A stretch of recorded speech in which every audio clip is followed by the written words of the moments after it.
We are with Mr. Mario Hardy, the Chief Executive Officer of Pacific Asia Travel Association (PATA) at the PATA Adventure Tourism Mart in Thimphu, Bhutan. We are speaking to him regarding his role as the CEO and the CEO of the association, and his contributions as one of the leading person in this travel association. So, Mr. Mario Hardy, how are you doing today? I'm doing very well. Thank you very much. Here in Bhutan, under the sun, having a great day. Thank you. Thank you.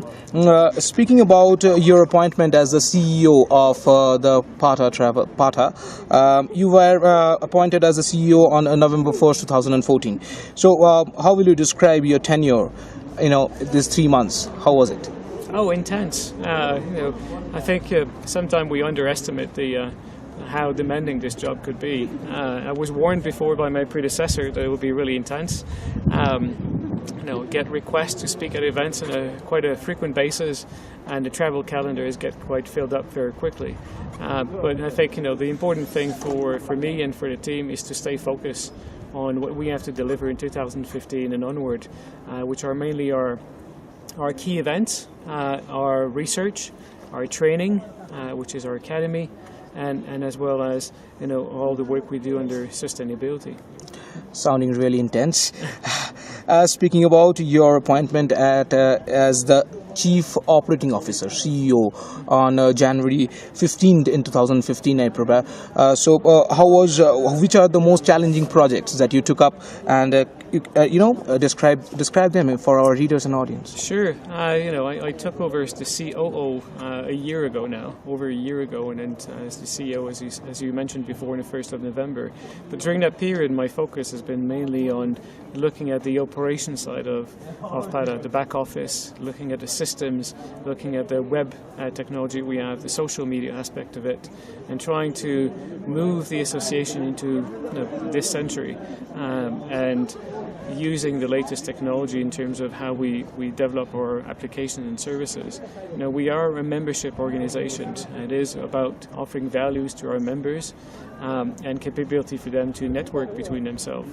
So we took a big step of redesigning the PATA website completely from the ground up, using responsive design, which means actually you can use the website on a small screen, on a smartphone, on a tablet, on a computer, or even on a TV on the big monitors, and all the text and images will readjust itself to fit that screen.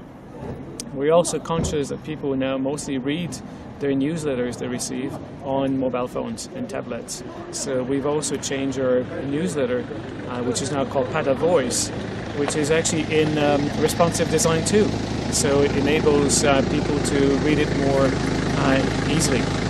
The other benefit is we've added a lot of content into the newsletters and the magazines. The online magazine we also started earlier this year called the PATA Conversations, which is also again in responsive design. So we're also looking at the content, making sure that we're not only looking at what has happened over the last few weeks and months, but most importantly, what actually is happening moving forward, moving in the future. And where we'll be next, the next event we'll be attending, the next events we'll be speaking at, and next activities we'll be launching. Fantastic. Mr. Hardy, could you just tell us how do you plan to implement the responsible tourism and sustainability to enhance travel and tourism in the Asia-Pacific region? You can cite some examples as well. Sure.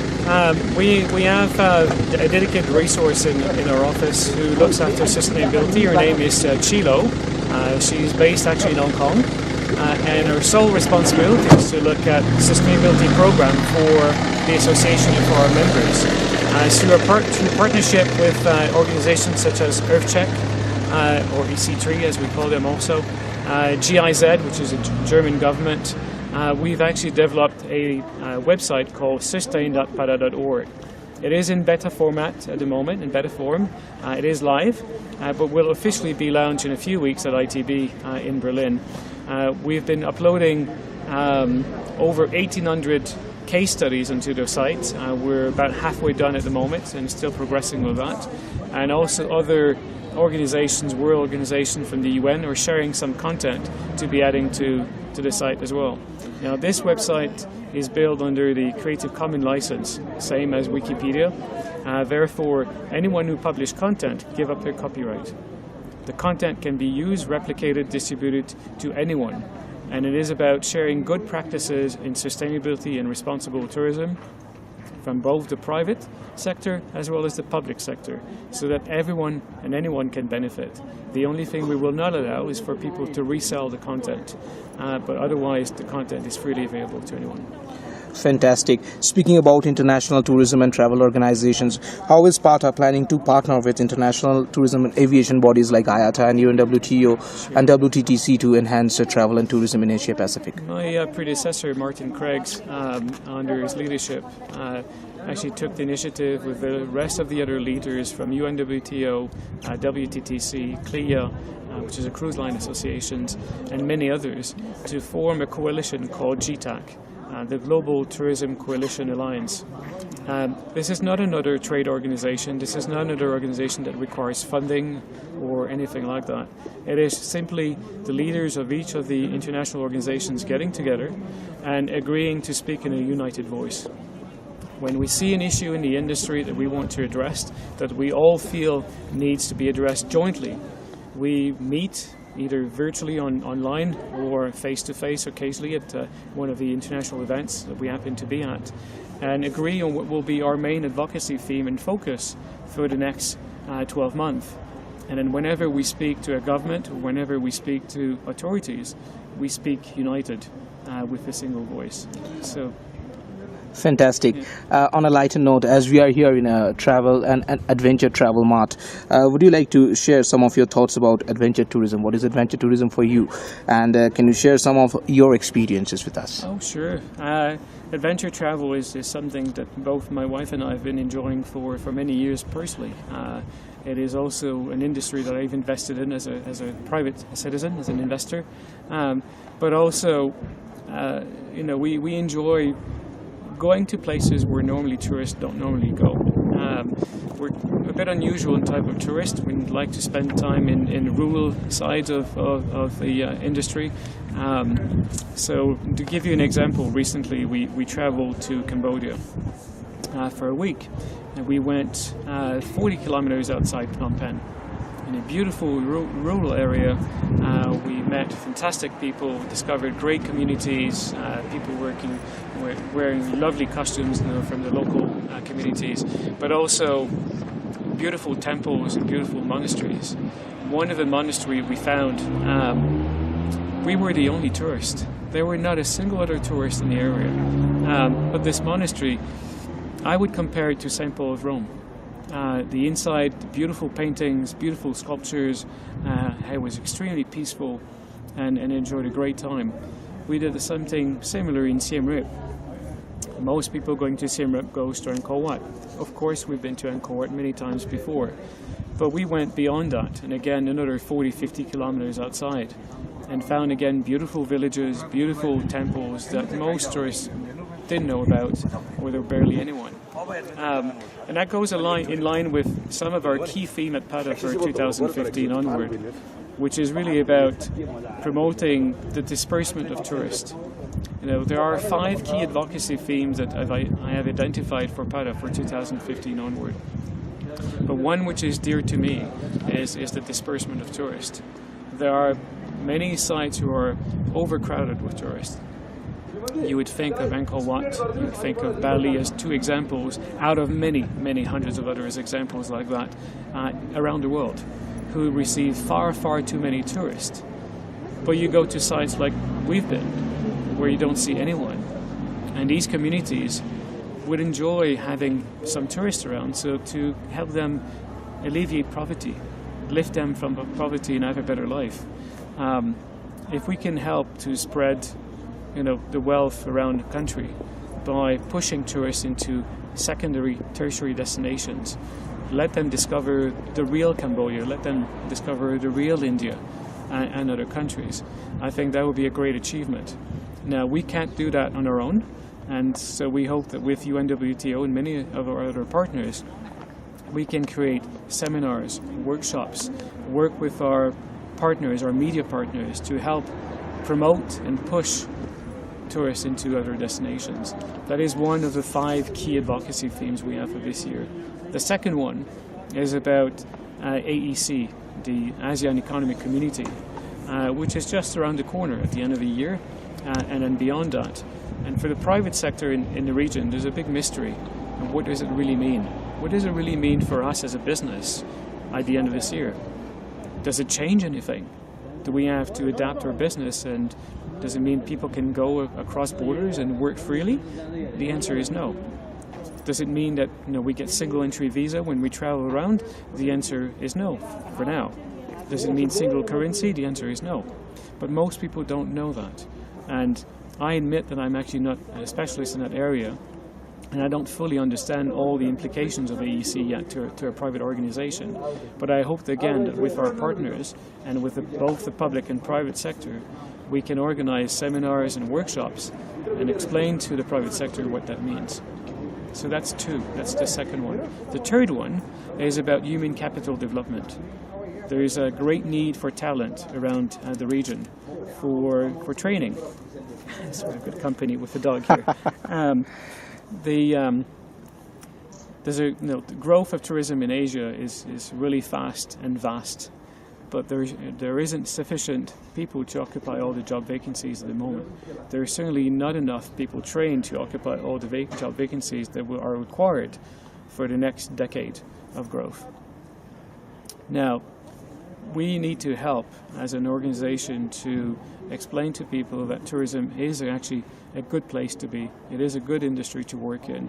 There is potential for growth in that industry. Young people can grow and have a career, a very successful career in tourism, and get more people to go into this sector, to be trained, working, studying colleges and universities, to occupy these positions. The fourth one is about sustainability, and I've just talked about that earlier. And the fifth one is about crisis management and tourism resilience. The question is never about if there will be another crisis. The question is when will be the next one. So we always need to be prepared for either a pandemic, a financial crisis, a natural disaster, or political crisis, whatever it may be, that it would affect the destination.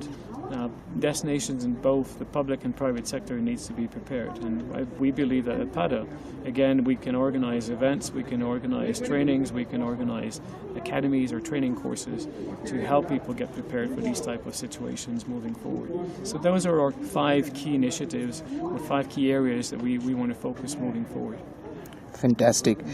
Speaking about the digital platforms that are in practice so much, like the incoming, and it's becoming an increasingly more strategic means of engagement and reaching out to young travelers all around. So how is PATA coping up with this latest trend? As I explained briefly before, we took the initiative to redesign our website. It would be difficult for us to go and preach to the industry that they need to adopt social media, that they need to have better websites that are more engaging, if we didn't do it ourselves. So we took the first step of improving our own site and our own technology and our own social media interactions first, before we go out and actually help other organizations to embrace it too.